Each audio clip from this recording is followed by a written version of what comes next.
Okay, so this is Racetrack 2, Track 6, Rally of the Cosmos 2.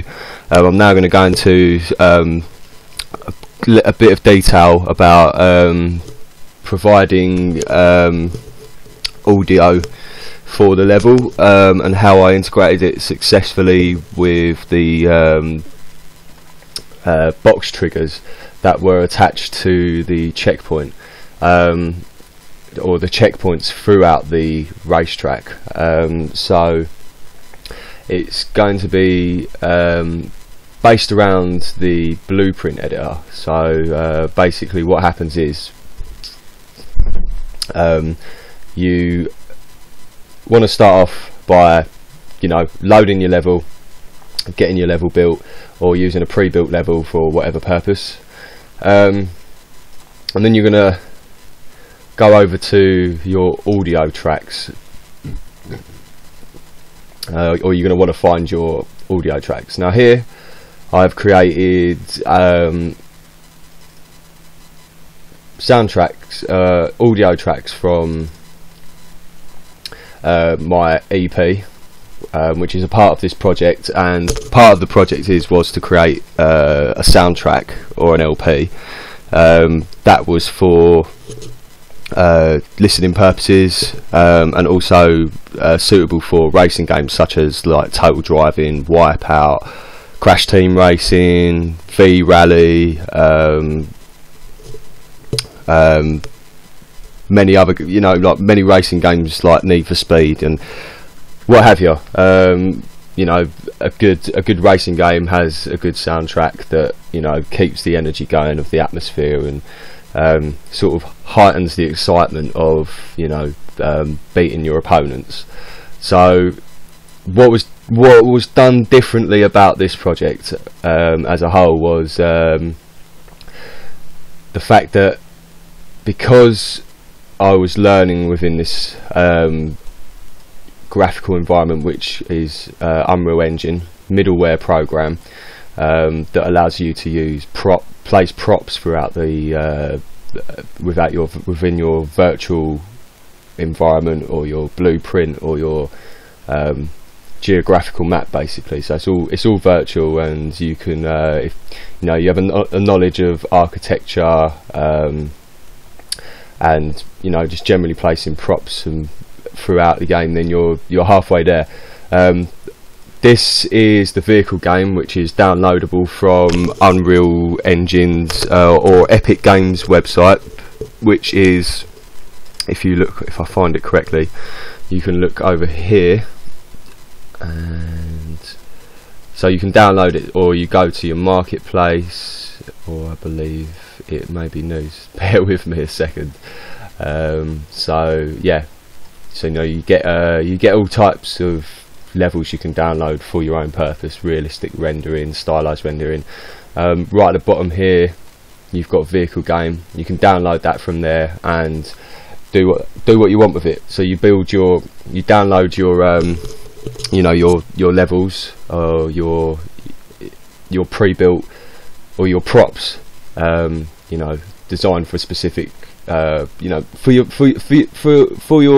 for the image of your game. So if you see something and you think that's what I want for my game, then you go get that. So ideally I downloaded the vehicle game because it was it looks great inside the Unreal Engine. It's a rally game. It's almost closely representative to Total Driving in a way, although Total Driving was a mix, but very basic, very simple. Comes with your checkpoints, and it made it perfect to sort of sit there and think, okay, I'm going to go make these transitions on crossing a checkpoint, which, if you can see here, this is a checkpoint here, which is one of the audios, and as you can see, there's a compass, compass type object, which is the box trigger here.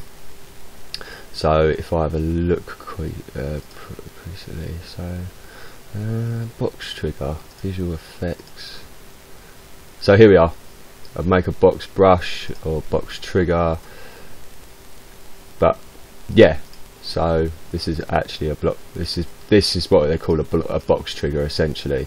You've got many objects that are close to, you know, that, and if you use a box trigger, you can place that on your checkpoint, which could trigger a visual you know, a visual display saying checkpoint. So here you can see checkpoint 2, and underneath that, so if I drag this out a little bit, you can see drop, which is the drop, you know, which is the first drop of the track, or you know, the main the first verse of the track, the main verse before the intro. But essentially, as it's dance music, it's quite more progressive than that, than your average verse, chorus, verse, bridge, etc. So it's a bit more progressive, maybe a little bit more repetitive, but in that sense, for a racing game, you generally want to have a little repetition just to sort of that loop seamlessly. So in order for me to loop it seamlessly, I actually used I just bounced down all my finished tracks from the EP, and then what I did is I found I had in some of the project files reversed the automation that went along in the structure of the track. So if I went from 65 bars to 89 bars, there'd be a certain progression in a way that the automation went. So I was able to so I looked at that, cut that up, copied the automation over, made them all their own unique automation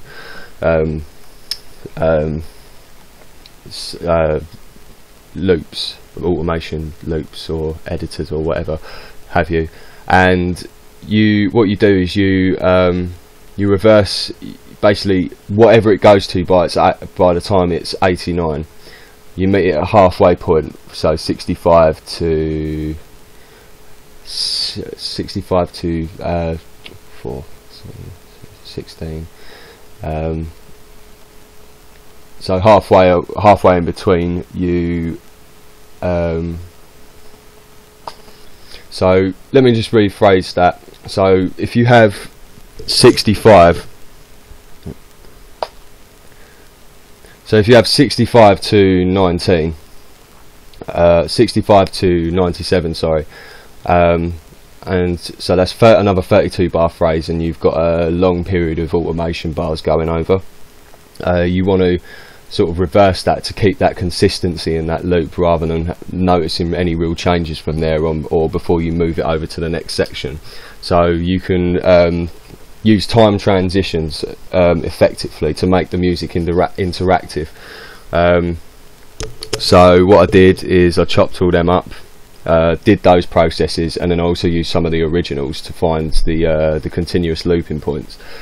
So I'd chop it at the right section, then use the second half, and then loop the second half over and over, depending on how well that worked, or if the loop was good enough on its own, then it could be used on its own over and over. But essentially you get the idea, which I can actually play you one of the loops here, which is a loop. So if I go in here, it's easy enough for you to go into the sound wave looping, and because you've already looped that over and over, it should essentially, like if you use certain effects where the audio file ends within its time range, and then you use a clone copy of that, you can actually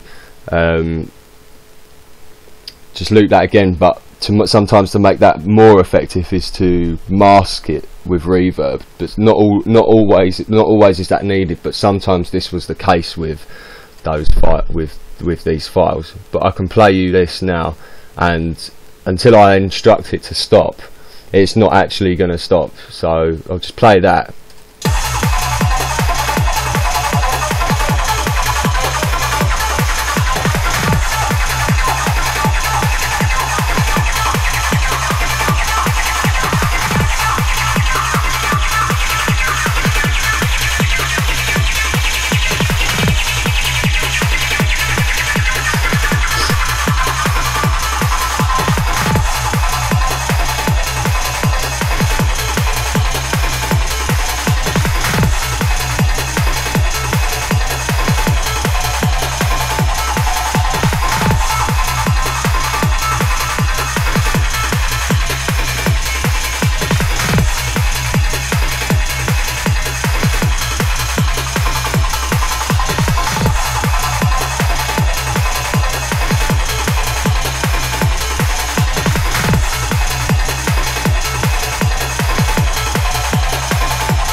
So I think that's gone on for long enough, but I'm going to do one more audio file just to give you a better idea, because that one was quite long, but it works in a sense that that it's seamless and it's waiting for the player's interaction. So, and then obviously from what you saw in the previous videos, you can see that most of the time that when you do cross those checkpoints, that it does wait on your interaction. So let me have a let me show you.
On the breakdown.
So yeah, you saw a nice little sort of seamless loop there as all the elements sort of faded in and out with each other, and because they were looped at certain sections, they sort of fitted the reverb of the track actually sort of matched with what was going on prior to the towards the end. The same sort of reverb effect, sound effect was happening at what was happening at the start, so it was in the same position as what it was at the start, which made a smooth transition.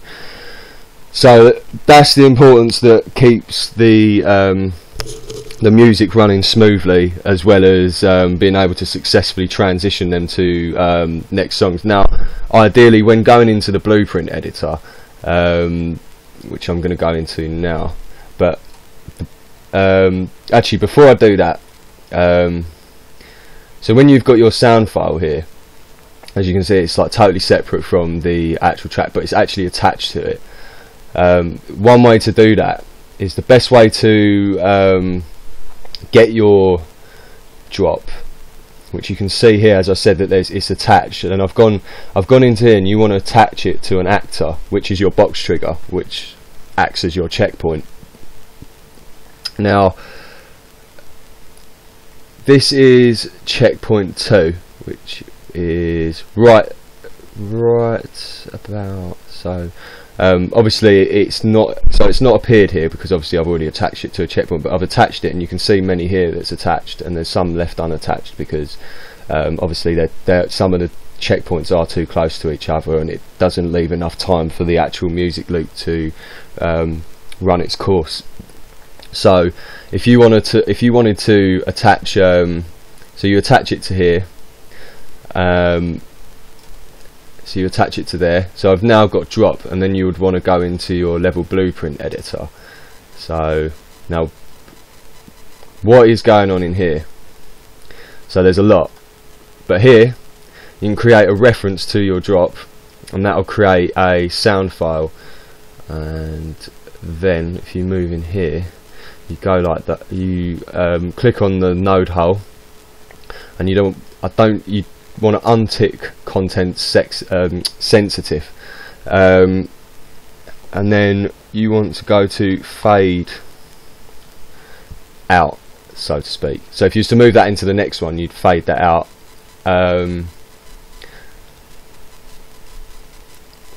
Okay. So yeah, you've got your fade out ready. Now all you need to do after that is go into here. Now go on to checkpoint 2, and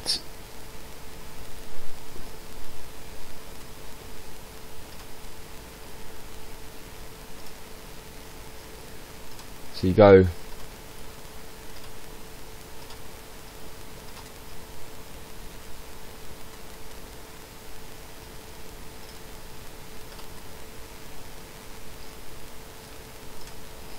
excuse me for a sec.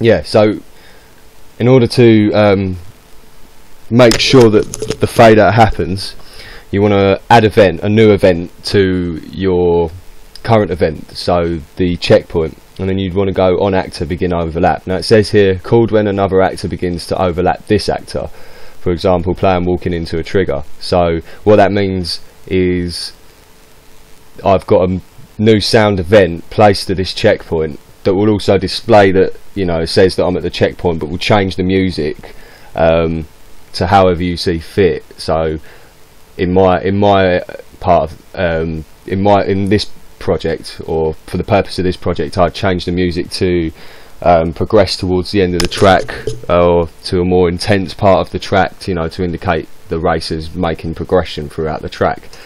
And then you'd attach that into the back of here. So if I just delete that and then show you what the rest of it I did with it, because this carries on throughout.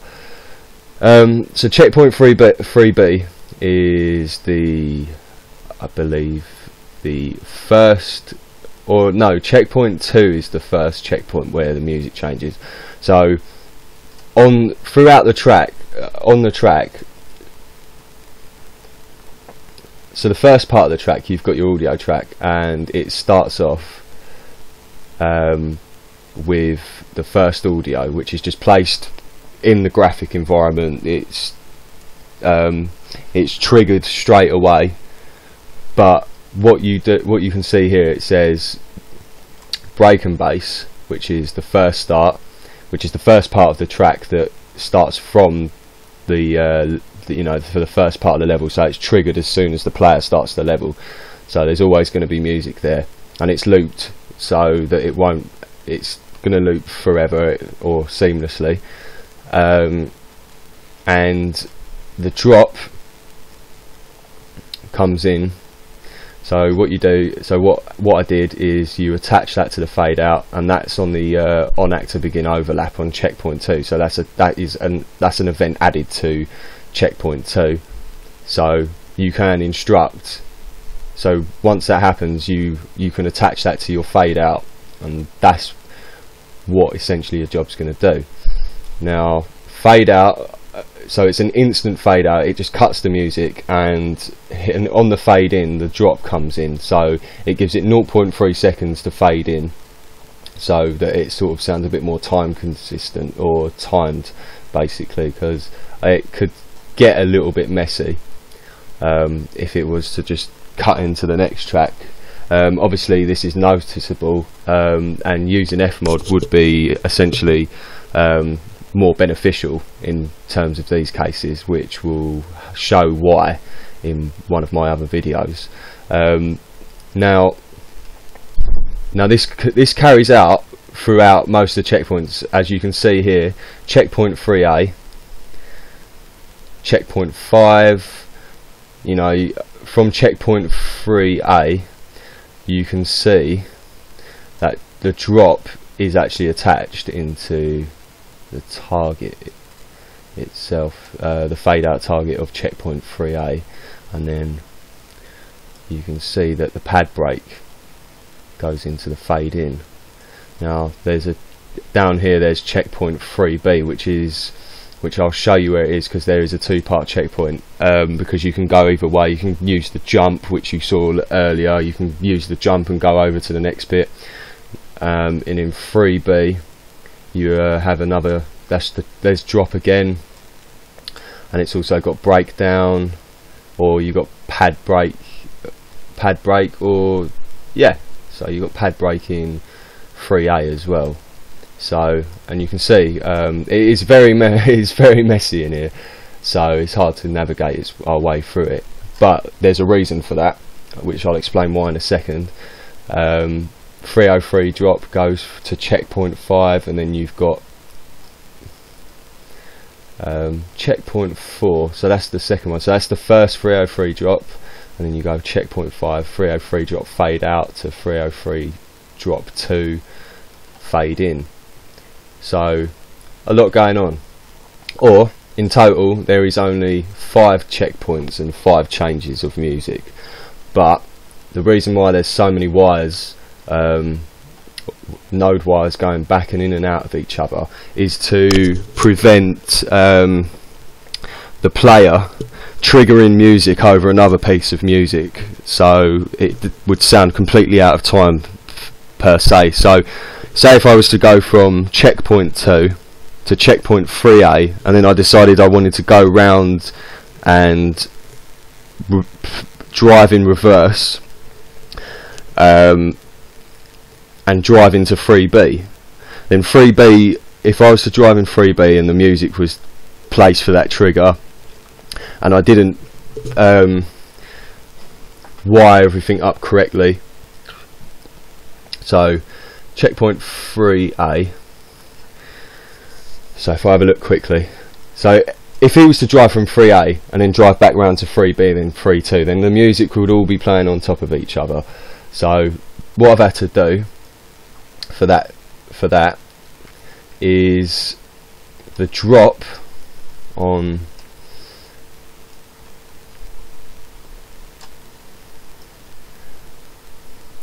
so as you can see, that goes into fade out, and if we follow that wire, it also goes into fade out on 4.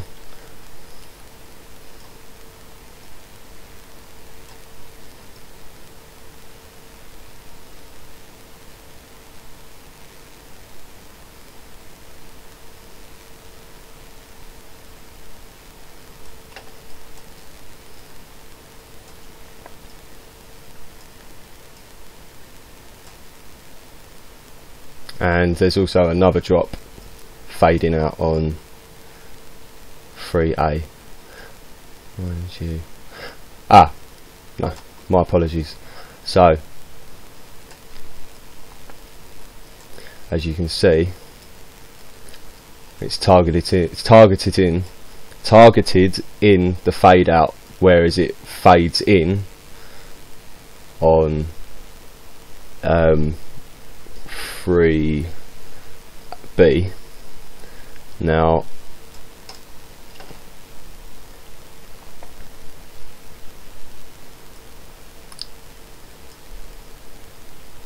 and as you see, pad break is also targeted into fade in, but also you can see a wire going out into another target component and on fade out on 3B, so it cuts it all off. Now ideally I'd be showing you forever if I did all this, but ideally it all works the same, that each fade in is run back into another fade out of a previous fade out and fade in, just to prevent the player actually playing music on top of each other if he decides to drive the race course first. So much of the same process was used throughout. Ideally, to make this better, the loops could have been tailored to have been a bit more adaptive. I could have removed some elements of the track, as well as remove some instrument elements of the loops, as well as, you know, automated back in some of the elements, just to sort of create the sort of increase the intensity. But ideally, generally, previous to the idea, or previously, it was made for a soundtrack purpose, and then I got into using Unreal. And it would have been a lot better if I'd had this idea, whereas I could have tailored it more to a Mario Kart or Crash Team Racing kind of situation, where the music's adaptive and changes based on certain triggers throughout the game, such as what you see here, but in a way where I could have used less loops, essentially, from or less structures from the track, and I could have created more musical, more adaptive music with the loops, with smaller loops. So I could have had 4 loops, and I could have made them more adaptive with more of the checkpoints, and I could have built them on top. I could have added more of those elements on top, which would have made the fade-ins a lot more seamless and a lot smoother, and it would have stayed true to the actual element and atmosphere, because essentially the reverse automation and all the reverb automations that go on, and how they end up back to where they begin at the end from where they started. Then you removing some instruments and using some of the intenser sounding instruments for the adaptive piece for the other checkpoints throughout could have worked a lot better. But essentially it was getting my head around using Unreal and using the box triggers and creating interactive music. Now you know, for the future development of this project, this is probably essential to making it seamless, more fun, and more interactive, as well as adaptive. And that is about it for what I used in the actual track or the graphical environment. But essentially it was a big learning curve trying to use audio with inside the Unreal environment, because also using events from inside Fmod, which I will be showing later, is quite a tricky process. Now I'm going to show, for the next video I'm actually going to show you the same processes. I've pretty much therefore explained everything in one video here, but also I will show you the same processes used inside the other videos. So I will be right back, and thanks for watching.